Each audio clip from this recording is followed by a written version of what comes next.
حتیٰ کہ دو لوگ دو خیموں میں بدل جائیں. خواتین و حضرات، یہ بہت امپورٹنٹ ہے. یہ دو خیمے اب قائم ہو چکے ہیں، حتیٰ کہ پوری دنیا دو خیموں میں بدل جائے گی.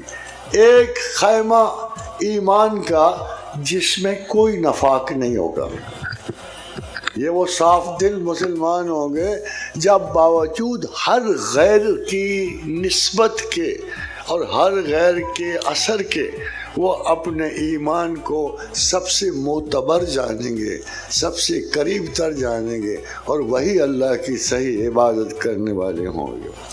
اور دوسرا نفاق کا.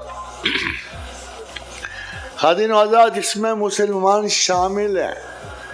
ایک بہت بڑا گروہ مسلمانوں کا اس نفاق میں شامل ہے. اس میں کوئی ایمان نہیں ہوگا.